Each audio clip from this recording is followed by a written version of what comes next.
Shalom, selamat hari Minggu Bapak Ibu dan Saudara sekalian. Kita bersyukur pada hari ini kita dapat kembali bersama-sama untuk memuji memuliakan Tuhan dan merenungkan firman-Nya. Karena seperti yang kita tahu, firman Tuhan berkata bahwa sabda Tuhan itu, firman Tuhan itu terang bagi jalan kita dan adalah terang yang menunjukkan jalan-jalan yang harus kita tempuh. Nah, Bapak Ibu dan Saudara sekalian, pada pagi hari ini kita akan merenungkan sebuah tema, yaitu nyanyikanlah nyanyian baru bagi Tuhan. Nyanyikanlah nyanyian baru bagi Tuhan. Dan tema kita pada pagi hari ini diambil dari introitus kita, yakni dari Mazmur 98 ayat 1, Mazmur 98 ayat 1 yang berbunyi demikian. Saya akan bacakan bagi kita semua. Nyanyikanlah nyanyian baru bagi Tuhan, sebab Ia telah melakukan perbuatan-perbuatan yang ajaib. Keselamatan telah dikerjakan kepadanya oleh tangan kanannya, oleh lengannya yang kudus. Amin. Nyanyikanlah nyanyian baru.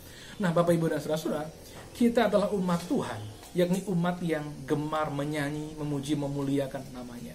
Lihat saja jumlah lagu pujian yang kita miliki. Jikalau kita dokumentasikan, dari zaman Alkitab, dari kitab Mazmur, katakanlah begitu, sampai hari ini, nyanyian pujian kontemporer, dan termasuk juga him-him yang dikatakan him-him yang klasik itu. Berapa banyak jumlah nyanyian baru itu? Saya kira jumlahnya tidak terhitung. Apa sebabnya? Karena setiap waktu ada saja nyanyian baru yang Tuhan berikan kepada umatnya. Bahkan sesungguhnya dari semua nyanyian yang ada, hanya segelintir, hanya sedikit saja yang kita ketahui, yang sudah ada saja, belum selesai kita pelajari. Namun yang baru terus datang, Bapak Ibu dan Saudara sekalian. Nah, dari manakah sumber nyanyian baru itu?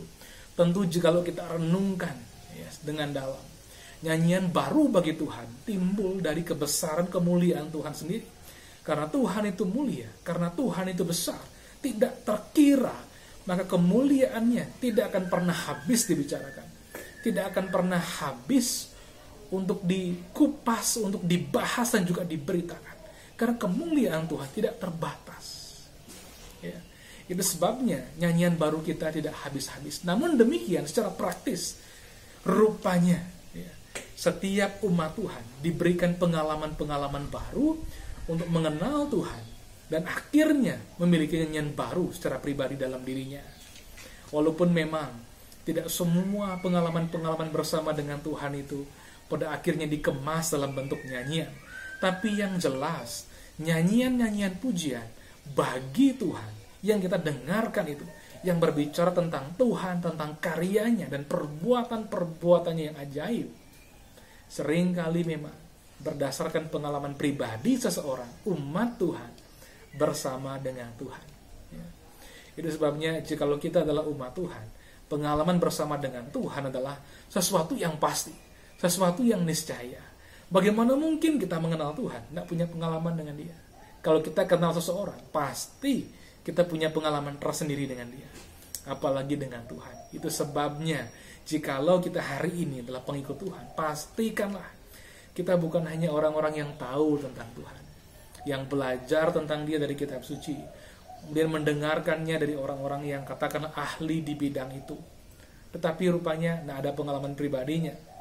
Betul, kita harus membaca kitab suci. Saya mendorong kita membacanya secara pribadi setiap hari, seperti layaknya kita makan dan minum.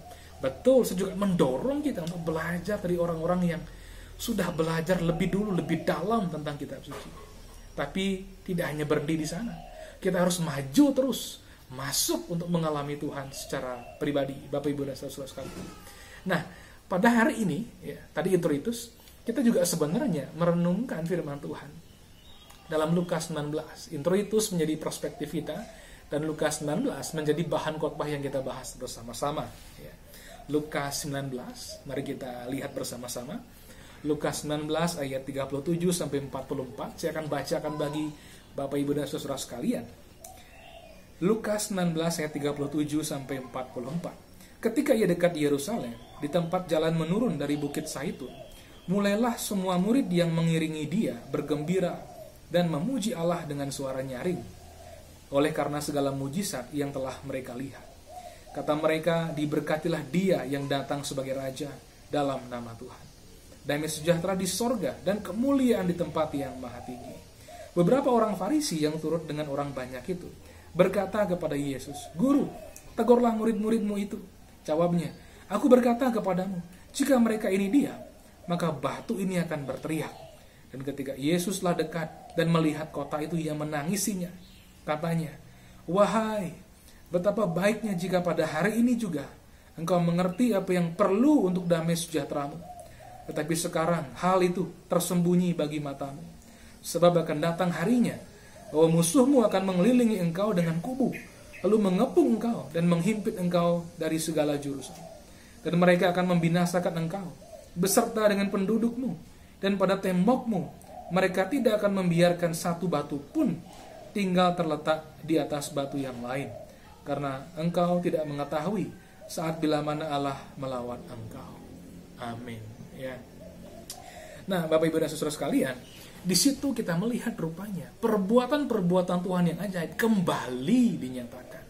Tuhan yang mengerjakan pekerjaan-pekerjaan yang ajaib di Perjanjian Lama, di Mazmur 98, adalah Tuhan yang sama juga yang mengerjakan perbuatan-perbuatan ajaib dalam Lukas 19 ini. Nah, pada waktu itu Tuhan sendiri, yakni pribadi Sang Firman, datang ke dunia ini. Dan dia menggenapi nubuatan bahwa Tuhan akan datang sebagai Raja ke Yerusalem. Karena jikalau Bapak Ibu dan Saudara pelajari dalam sejarahnya, Raja umat Tuhan yang sesungguhnya bukanlah seorang manusia biasa, tetapi Tuhan sendiri. Tuhan rindu sebenarnya dari awal umatnya menyadari bahwa mereka tidak sama dengan bangsa-bangsa lain yang menjadikan manusia biasa sebagai raja mereka. Tapi Tuhan rindu agar mereka betul-betul menyadari bahwa raja mereka adalah Tuhan semesta alam yang membebaskan, menebus, menyelamatkan mereka dari perbudakan di tanah Mesir. Tapi apa yang terjadi? Yang namanya manusia kadang-kadang suka membanding-bandingkan diri dengan orang lain, dengan kerajaan di sebelahnya, kerajaan di sekitarnya, tanpa mereka menggali terlebih dahulu harta karun, kekayaan yang Tuhan berikan kepada mereka. Seharusnya mereka sungguh-sungguh mendalami apa artinya Tuhan sebagai Raja. Tapi mereka justru ingin sama seperti kerajaan-kerajaan tetangga mereka. Ya, seperti ibaratnya begini, rumput tetangga lebih hijau. Padahal di rumah ada yang lebih bagus dari rumput. Ada sayur hijau, ada bayam hijau, kangkung hijau, dan lain sebagainya. Tapi yang dilihat kok rumput tetangga yang hijau. Ini namanya perspektif yang salah karena tanpa dibarengi dengan pengetahuan, pengertian yang memadai, Bapak Ibu dan Saudara sekalian. Nah, pada waktu itu umat Tuhan ingin punya raja manusia seperti kerajaan-kerajaan tetangga. Dan Tuhan mengizinkannya. Tapi apa yang terjadi? Raja-raja itu tidak ada yang betul-betul bisa menyatakan kehadiran dan hati Tuhan sepenuhnya. Namanya manusia, penuh dengan kelemahan. Tetapi Tuhan menubuatkan, firman Tuhan berkata suatu hari nanti Tuhan sendiri akan datang ke Yerusalem. Tuhan secara pribadi, bahkan dia akan menaiki seekor keledai beban yang mudah. Bayangkan, dia datang secara pribadi, menaiki seekor keledai beban yang mudah. Artinya kedatangannya bisa dilihat. Bukan kedatangan yang semata-mata bersifat berwujud roh, tapi kedatangannya bersifat pribadi. Dia hadir dalam wujud yang bisa dilihat oleh umatnya. Dan benar saja, Tuhan datang dalam Yesus Kristus. Sang firman Tuhan sendiri datang menjadi manusia. Pribadi Tuhan sendiri datang menjadi manusia. Dan dialah yang datang ke Yerusalem pada waktu itu. Dan ketika dia datang ke Yerusalem, orang-orang yang telah menyaksikan kebesaran kemuliaannya, mujizat-mujizatnya, menyambut dia dengan sukacita. Bapak, Ibu, dan Saudara sekalian, ketika kebesaran seorang pribadi tidak bisa lagi dibendung oleh kata-kata manusia, oleh hati manusia, maka puji-pujian akan mengalir dengan derasnya. Kebesaran Yesus, Tuhan yang menjadi manusia itu, nyata, sedemikian jelas bagi banyak orang yang sudah mengikuti segala yang dia kerjakan pada waktu itu. Tidak bisa menutup mulutnya. Mereka mengucapkan nyanyian-nyanyian spontan, nyanyian-nyanyian baru muncul begitu saja dari hati mereka. Mereka memuji Tuhan. Hari ini pun juga sebenarnya demikian. Sekalipun sebagian besar dari kita tidak melihat Yesus secara jasmani, tapi secara iman kita melihatnya. Dia hadir dalam diri kita. Rohnya yang kudus, roh Tuhan sendiri ada dalam diri kita, memateraikan kita. kita sesungguhnya juga punya nyanyian-nyanyian baru. Itu sebabnya sebagai umat Tuhan, jangan sampai kita hanya menutup mulut kita. Ketahuilah bahwa nyanyian baru harus dinyanyikan. Semua perbuatan-perbuatan Tuhan, peristiwa-peristiwa yang kita alami, nyanyikanlah. Atau seandainya di antara kita tidak semua bisa menyanyi, apalagi menyanyikan lagu-lagu spontan, pujilah Tuhan melalui doa-doa kita. Pujilah Tuhan dengan kata-kata kita, walaupun nadanya barangkali tidak bagus-bagus amat, tapi pujian yang spontan, yang mengalir dari hati kita, yang mengalami kebesaran Tuhan, pasti akan indah, terutama indah di mata Tuhan, dan tentu saja juga akan menjadi berkat bagi orang lain. Nah, Bapak Ibu dan saudara sekalian, Tuhan Yesus datang, orang berseru-seru, mereka berkata, diberkatilah dia yang datang dalam nama Tuhan, atau terpujilah dia yang datang dalam nama Tuhan. Mereka memuji-muji. Tapi rupanya di antara semua orang yang memuji-muji Tuhan Yesus pada waktu itu, Tuhan yang datang itu, ada orang-orang yang terganggu. Coba kita renungkan baik-baik ya. Ketika Tuhan dipuji, dimuliakan, ada orang yang terganggu. Siapakah sebenarnya yang terganggu? Jikalau kita melihat cerita yang besar dari pewahyuan tentang Tuhan, ada satu pribadi dan antek-anteknya yang tidak suka mendengar Tuhan dipuji, yakni iblis dan setan-setan. Seperti yang kita ketahui, Tuhan tidak pernah menciptakan iblis dan juga setan-setan. Tapi iblis dan setan-setan adalah malaikat-malaikat yang memberontak kepada Tuhan, yang menginginkan penyembahan. Karena mereka ingin disembah, mereka dibuang, tidak lagi berhak untuk tinggal di surga, untuk menikmati kemuliaan Tuhan. Nah, mereka inilah yang menggerakkan banyak orang di muka bumi ini, atau orang-orang tertentu, sebagian orang tertentu, yang membuat bagaimanapun caranya supaya puji-pujian kepada Tuhan tidak bisa dikumandangkan, ya, tidak bisa dinyanyikan dengan leluasa. Dan rupanya ada saja tempat-tempat tertentu atau wilayah-wilayah tertentu yang berusaha supaya tidak ada lagi nyanyian pujian bagi Tuhan di dalam nama Tuhan Yesus Kristus. Tetapi tidak mengapa, Tuhan Yesus berkata, ketika orang-orang Farisi itu yang sering kali dipakai oleh si jahat menghalang-halangi pekerjaan Tuhan Yesus, ketika mereka berkata, "Guru, suruhlah murid-muridmu diam, suruhlah orang-orang ini diam." Apa kata Tuhan Yesus? Jikalau mereka ini diam, batu-batu ini akan berteriak. Bayangkan, jikalau mereka ini diam, batu-batu ini akan berteriak. Apa sih artinya bagi kita hari ini? Jikalau ada kelompok-kelompok tertentu, orang-orang tertentu, atau sistem tertentu yang menghalangi pujian kepada Tuhan, pujian kepada Tuhan tidak akan berhenti. Pujian kepada Tuhan akan terus berkumandang. Tuhan akan melahirkan orang-orang yang baru, umat yang baru, anak-anaknya yang baru untuk memuji Tuhan. Itu sebabnya ada ungkapan mengenai iman kita, iman Kristiani. Semakin dibabat, semakin merambat. Itu bukan slogan saja, itu fakta. Itu kebenaran, pewahyuan dari firman Tuhan. Semakin puji-pujian kepada Tuhan dipangkas atau diredam, dihalang-halangi, maka puji-pujian itu akan merambat ke hati banyak orang. Seperti kata Tuhan Yesus, jikalau mereka ini diam, maka batu-batu ini akan berteriak. Ya.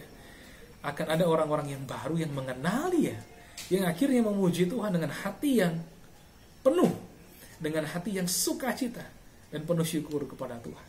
Hari ini, jikalau kita masih punya kesempatan, nafas kita masih ada, kita masih sehat, masih bisa memuji Tuhan, pujilah Tuhan. Jangan katupkan mulut kita. Karena ketika kita memuji Tuhan, dengarlah firman Tuhan ini. Tuhan bertahta di atas puji-pujian umatnya. Bukankah kita semua rindu dengan Tuhan? Tuhan ada bersama dengan kita. Tapi kehadirannya juga bisa hadir secara istimewa ketika kita memuji Tuhan. Dan salah satu tanda kita berada dalam kondisi yang baik adalah hati kita, mulut kita tidak berat memuji Tuhan. Walaupun saya tahu juga kadang-kadang kondisi tertentu membuat kita berat memuji Tuhan. Daud pun juga pernah mengalami hal yang sama. Sekarang dia berkata dalam Mazmur 103, "Pujilah Tuhan hai jiwaku, dan janganlah lupakan segala kebaikannya." Hari ini, kalau ada di antara kita yang merasa berat sekali memuji Tuhan, apa yang harus kita lakukan? Berkatalah seperti Raja Daud, "Pujilah Tuhan hai jiwaku, dan janganlah lupakan segala kebaikannya." Kita berat memuji Tuhan karena kita lupa Tuhan itu baik. Kita berat memuji Tuhan karena kita lupa pengalaman-pengalaman pribadi kita bersama dengan Tuhan. Tetapi jikalau kita sungguh-sungguh mengingat pengalaman-pengalaman itu, menghayatinya, mensyukurinya, dan berjalan bersama Tuhan, nyanyian pujian kita akan mengalir. Hati kita akan memuji Tuhan. Mulut kita tidak akan berat memuji Tuhan. Bapak, Ibu, dan saudara sekalian, Tuhan datang sebagai Raja secara pribadi ke Yerusalem. Dan Tuhan datang sebagai Raja yang lemah lembut dan jaya. Lemah lembut dan jaya. Apa artinya?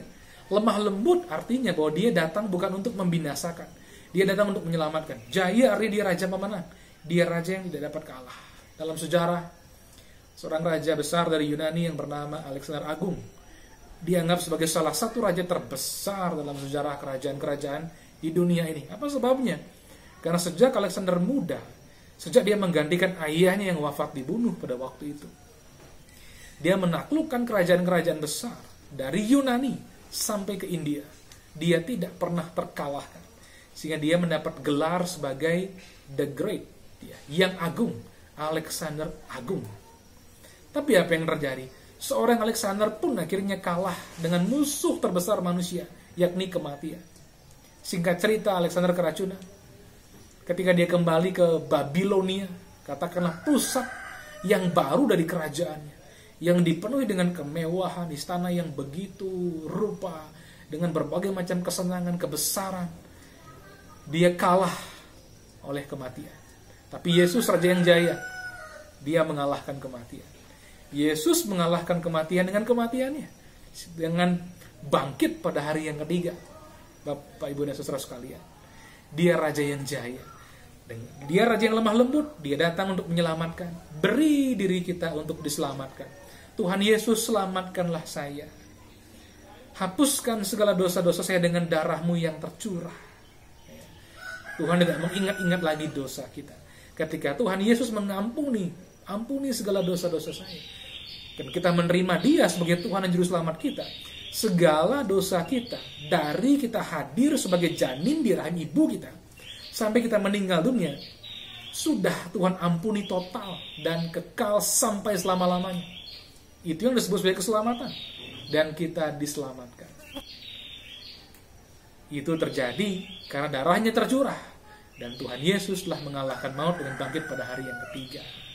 Kalau hari ini kita orang yang percaya, berbahagialah. Hidupi keselamatan itu. Hayati segala berkat yang terkandung dalam keselamatan itu. Hikmatnya, kuasanya, dan segala kuasa kebangkitan itu. Hidupi, hayati. Ketika itu merubah hidup kita, maka kita akan menemukan diri kita menjadi saksi Tuhan yang setia. Kita memberitakan kabar baik, bukan lagi karena kita semata-mata dilatih, tapi karena itu mengalir dari hidup kita yang mengalami Tuhan. Kabar baik kita. Di situ pun kita akan menyanyikan nyanyian baru bagi Tuhan. Kita akan bercerita tentang pengalaman kita bersama dengan Tuhan secara pribadi. Bapak, Ibu, dan saudara sekalian, saya berdoa kita semua betul-betul mengalami dan menghidupi keselamatan itu sepenuh seutuhnya, sehingga hidup kita menjadi berkat bagi orang lain. Melalui kita, orang-orang mengenal Tuhan Yesus. Dan di sana juga ketika Tuhan Yesus datang ke Yerusalem, dia menangisi kota itu. Karena rupanya Yerusalem tidak mengetahui saat bila mana Allah melawan mereka. Yerusalem tidak mengetahui damai sejahtera yang mereka butuhkan. Mereka berteriak-teriak ratusan tahun sejak mereka dijajah. Sejak Yerusalem jatuh di tangan kerajaan Babilonia atau Babel, di tangan Nebukadnezar, sampai pemerintahan kekaisaran Roma pada waktu itu, mereka dijajah beratus-ratus tahun. Mereka berseru memohon damai sejahtera, pembebasan, penebusan. Tuhan datang, mereka tidak kenali. Apa sebabnya? Karena mereka sibuk mendirikan kebenaran mereka. Mereka tanpa sadar telah mentuhankan pikiran mereka yang terbatas. Tapi orang-orang lain, orang-orang yang sederhana, yang belajar tidak hanya mengasah kepalanya, tapi hidup sehari-hari mencari hikmat sedikit demi sedikit, walaupun penuh keterbatasan, tapi telah membuka hatinya untuk mengenal kebenaran. Apa yang terjadi? Mereka mengenali Tuhan yang datang. Mereka mengenali Sang Juru Selamat, Mesias, Tuhan sendiri, yang datang dalam pribadi firman yang menjadi manusia, pribadi firman Tuhan. Dan mereka menyambut dengan sukacita. Hidup mereka diselamatkan. Mereka diselamatkan menjadi bilangan milik Tuhan yang kekal. Tapi banyak orang yang masih mengeraskan hati pada waktu itu. Dan Tuhan menangisi Yerusalem. Wah, betapa baiknya Betapa baiknya kalau engkau tahu saat bila mana Allah melawat engkau. Apa yang perlu bagi damai sejahtera. Dan Tuhan menubuatkan karena mereka tidak mau berlindung di bawah kepak sayap Tuhan, di bawah keselamatannya, maka musuh akan mengepung mereka. Mereka dikepung dari segala penjuru, tembok-tembok kota mereka dirobohkan, dan bait suci mereka akan dirobohkan juga, dibakar dengan api. Mereka akan binasa. Apa sebabnya? Karena mereka tidak mau berlindung kepada Tuhan. Jangan remehkan perlindungan dari Tuhan atau berlindung kepada Tuhan. Manusia bagaimanapun hebat dan gagahnya, tetap terbatas. Jangankan melawan kuasa-kuasa jahat, kekuatan alam saja tidak bisa manusia atasi sepenuhnya. Oleh karena itu berlindunglah kepada Tuhan, apalagi di masa ini. Ketika pandemik masih menjadi momok yang menakutkan bagi banyak orang, berlindunglah kepada Tuhan. Beberapa orang bingung apa yang mesti diajarkan di gereja. Ketika terjadi pandemik dan banyak orang yang meninggal, bagi saya secara pribadi sederhana saja. Jikalau pandemik itu bahaya, mengancam nyawa banyak orang, ajarkanlah perlindungan darah Yesus. Ajarkanlah jemaat untuk belajar, menghidupi, menghayati, menerima janji perlindungan dari Tuhan sendiri. Bukankah janjinya ya dan amin dalam Kristus? Kalau pandemik begitu mengancam nyawa, ajarkanlah jemaat beriman. Banyak orang tidak sungguh-sungguh mendalami beriman. Mereka merasa sudah mengetahui semua rahasia iman. Padahal iman itu tidak hanya sekedar mengatakan saya percaya. Apakah kita sungguh-sungguh percaya? Bergemakah mujizat itu di hati kita? Bergemakah itu bahwa bilur-bilur Yesus telah membuat kita sembuh? Bergemakah bahwa Yesus telah membayar segala harga sakit penyakit kita? Banyak orang langsung berkata, oh itu penyakit rohani. Ketahuilah, dalam Injil dikatakan, ditafsirkan sendiri oleh firman Tuhan, bahwa mujizat-mujizat ini terjadi, kesembuhan terjadi karena Tuhan Yesus, Dia sendiri yang menanggung segala penyakit kita. Mengapa tidak belajar kuasa perlindungan? Mengapa tidak belajar kuasa pertolongan, kesembuhan, mujizat dari Tuhan? Mengapa tidak sungguh-sungguh mendalami? Mengapa juga tidak sungguh-sungguh mendalami kuasa pemeliharaan Tuhan? Itu perlu kita pelajari. Bukankah Tuhan sudah memberikan jalan iman? Betul, kita harus ikut prokes secara wajar, proporsional.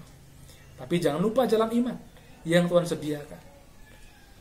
Karena ketika manusia terbatas, Tuhan tidak terbatas buat menolong. Namun di atas segala-galanya, hayatilah keselamatan daripada Tuhan Yesus.